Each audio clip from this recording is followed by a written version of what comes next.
আসসালামু আলাইকুম প্রিয় শিক্ষার্থী। Plant asset, natural resources and intangible asset থেকে আরেকটা গুরুত্বপূর্ণ প্রশ্ন নিয়ে হাজির হয়েছি। Tina company purchase A machine at a cost টাকা 20,000 অন জানুয়ারি 1, 2012। 2012 সালে টিনা কোম্পানি 20,000 টাকার একটা মেশিন কিনেছিল। দ্য ইনস্টলেশন চার্জ ওয়াজ টাকা 2,000, সংস্থাপন ব্যয় হচ্ছে 2,000 টাকা, and the machine is expected to have a salvage value 2,000 and at the end of 4 years useful life. 4 বছর আয়ুষ্কাল জীবনে ওই মেশিনটা প্রত্যাশা করে ভগ্নাবশেষ মূল্য 2,000 টাকা।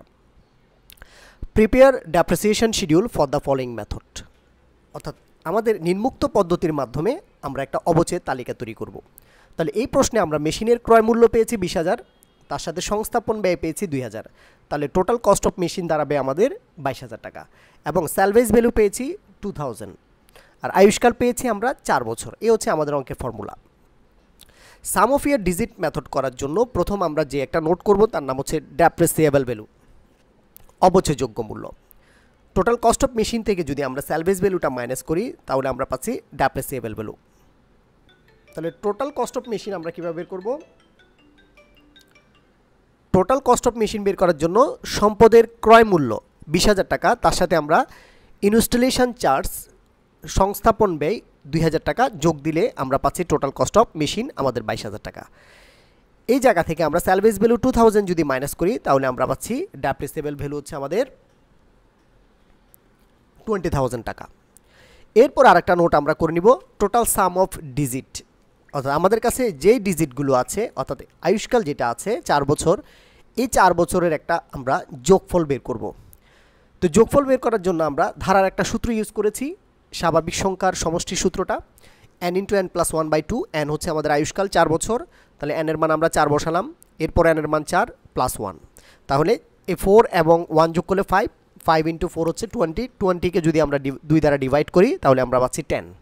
তাহলে আমাদের টোটাল সাম অফ ডিজিট হয়েছে 10। এই 10টাকে আমরা বড় থেকে ছোটোর দিকে লিখে আসবো। আমাদের যে 4 বছর আয়ুষ্কাল, এই 4 বছরকে আমরা মূলত যোগ করেছি, 1, 2, 3, 4, এই 4টা সংখ্যা যোগ করে মূলত আমরা এখানে 10 পেয়েছি। এই 4টা সংখ্যাকে আমরা ছোট থেকে বড়র দিকে না লিখে আমরা অঙ্কের সুবিধার জন্য বড় থেকে ছোটোর দিকে লিখে যাব। যেমন 4 লিখলাম, +3 লিখলাম, এরপরে 2 লিখলাম, এরপর 1 লিখলাম। তাহলে 4 + 3 7, 7 অ্যান্ড 2 যোগ করলে পাচ্ছি 9, 9 + 1 হচ্ছে 10। তাহলে এভাবে যোগ করে আমরা 10 পাচ্ছি।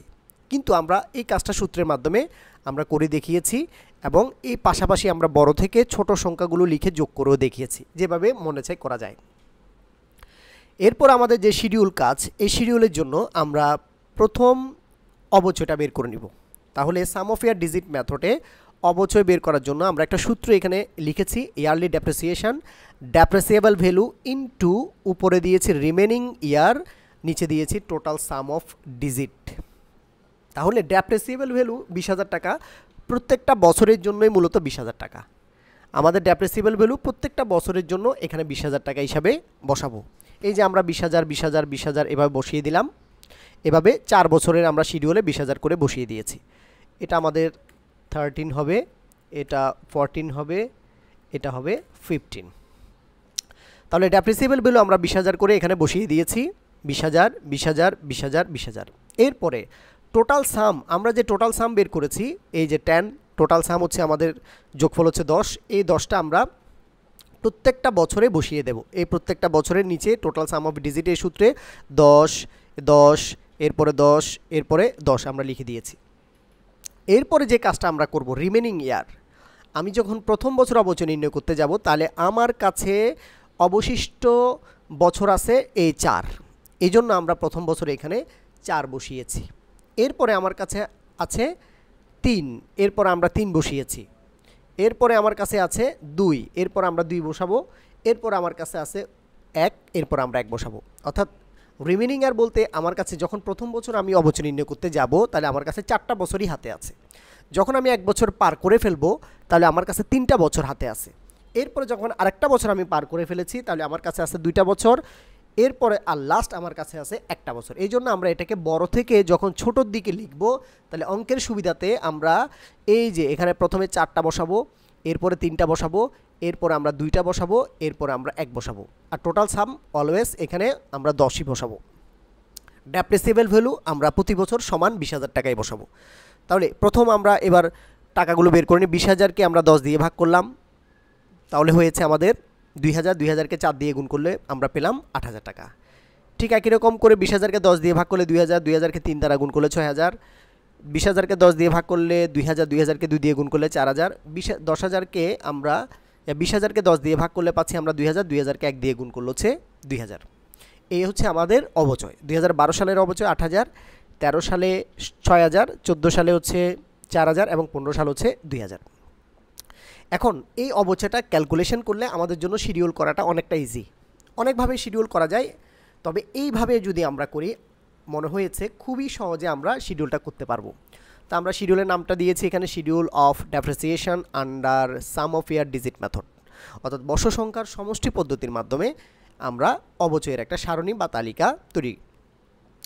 তো এই জন্য আমরা দিয়েছি প্রথমে একটা ইয়ারের ঘর দিলাম, এরপরে কস্ট, এরপরে ডেপ্রিসিয়েশন, এরপরে অ্যাকুমুলেটেড, এরপর হচ্ছে ক্যারিং ভ্যালু।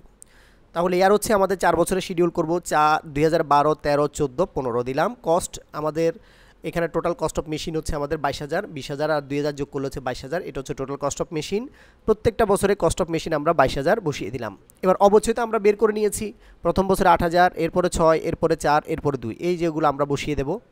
এরপর অবচয়গুলোকে আমরা একটার পর একটা যোগ করলে অ্যাকুমুলেটেড পাবো। 8,000কে যোগ করলাম, 8,000 বসালাম, 8,000-এর সাথে 6,000 যোগ করেছি 14, 14-র সাথে 4,000 যোগ করলে 18,000, 18,000-এর সাথে সর্বশেষ 2,000 যোগ করলে হচ্ছে 20,000 টাকা টোটাল অ্যাকুমুলেটেড ডেপ্রিসিয়েশন। এরপরে লাস্ট যে কাজটা আমাদের বাকি সেটা হচ্ছে ক্যারিং ভ্যালু, বই মূল্য বা পুস্তক মূল্য। এই কস্ট অফ, এই যে এখানে কস্ট 22,000, এই 22,000 টাকা থেকে যদি আমরা ডেপ্রিসিয়েশনটা মাইনাস করি তাহলে পাচ্ছি ক্যারিং ভ্যালু 14,000। প্রথম বছরে আমরা ক্যারিং ভ্যালু পেলাম 14,000।